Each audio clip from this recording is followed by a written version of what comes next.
Hello, friends. Kat Kabir here, and greetings from Portugal. What I was just thinking about right now is some common misconceptions when we first start working with energy.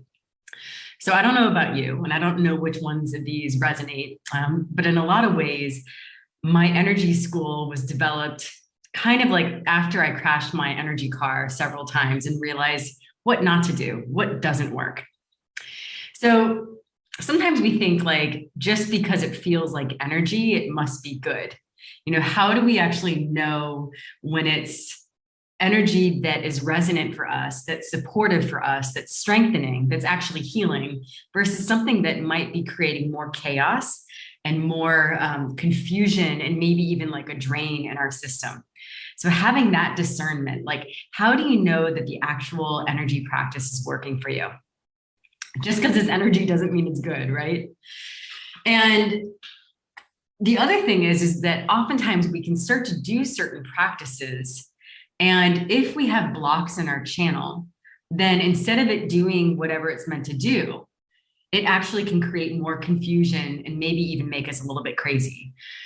For my yogis out there, you may have heard where there's that question of like, does pranayama practices, can it make you crazy?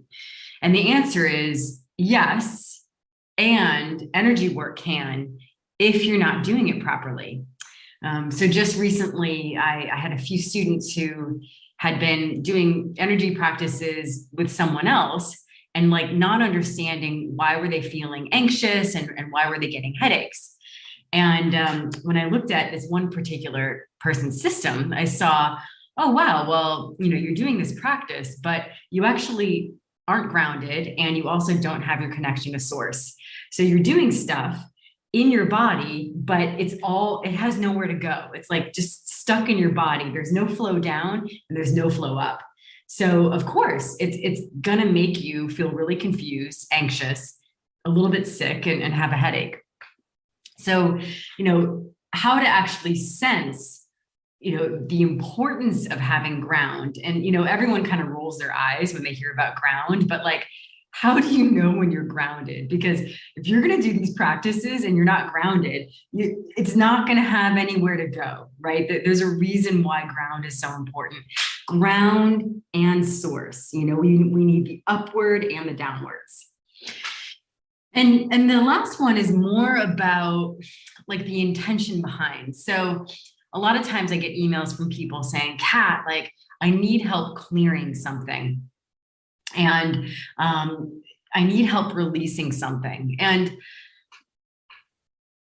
the game changer for me, and I'm speaking about how I've used energy work to really transform and move forward from past trauma to actually feel secure in my own body, to actually heal completely from my eating disorders, is that I finally made my practices about what's going to strengthen me.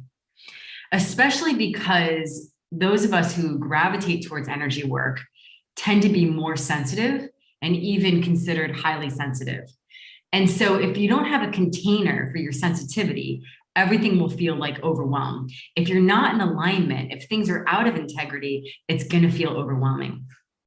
And that, it's almost like the heartbreak because, I started getting into this work when I was 17, right? So the world looked different then, right? Like everything looks different when you're 17. Everything looks different in your 20s and in your 30s, right? Like it just keeps looking different all the time. Like we're meant to evolve. And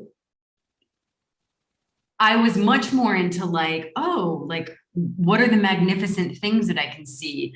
What are the really cool things outside of this reality? Where's the magic? And over the years, I realized, wait a minute, I incarnated here because there's magic here. I didn't come here to leave. I came here to learn how to stay. And that it's not about always looking for an escape. It's like, how am I really going to show up in my fullness here?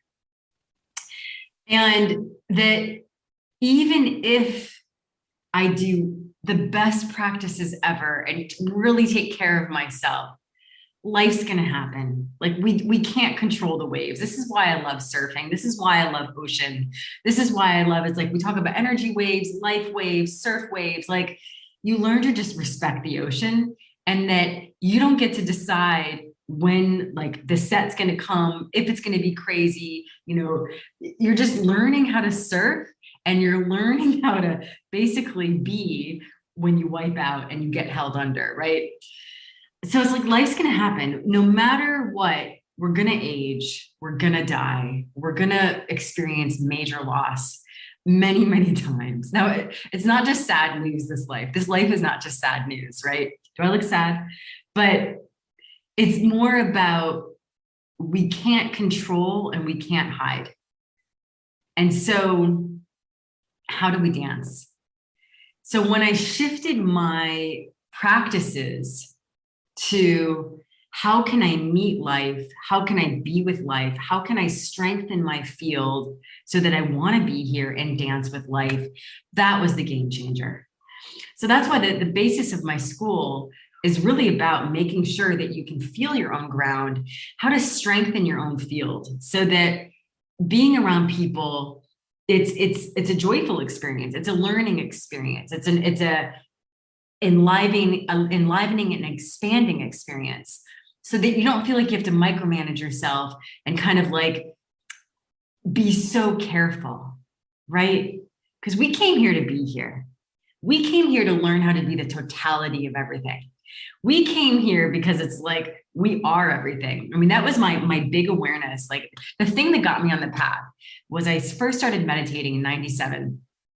And in my first or second meditation, I literally was like, oh my God, we are one. We're one with everything. This is it. Like we are God dreaming of himself. And this awareness, that became my mission of how do I get these practices in yoga and meditation to really embody, and how to really make it real, this oneness, to really fully understand it and live it, right? And so if we're in this oneness, it's like, we are here to learn to be the infinity of everything. And I would say that that's the gift and the challenge we've had of 2020, is that it's expanded the planet. It's shown all of us new edges within ourselves and within the global nation of who we are, what we're capable of, both in a beautiful way and in a terrifying way. We're all of us are recultivating our own identity, both as a global collective community. Like, who are we? The planet's going through an identity change as well. And all of us individually are. That's my feeling. So my invitation to you is, it's less about how do you get rid of things? How do you clear things? Yes, we want to have clarity, but clarity comes first when we ground. And that there's a power in not just doing things just for the sake of doing things, but there's a power in being able to be strong and to have that container. And we could call it boundaries as well. And that you have this deep power within you to meet the totality of everything, both in this plane and in all the other planes. So if you would like to learn more about how to work with your own energy body, I have my own energy school. You can come train with me privately. I've got some amazing group online courses as well. I've got like a whole way you can get certified as a healer as well. Can you heal someone else? That's a whole other conversation, right? And I've got some in-person stuff coming up soon too. So I hope to see you online, in person, in the astral plane, and we can really see what's real.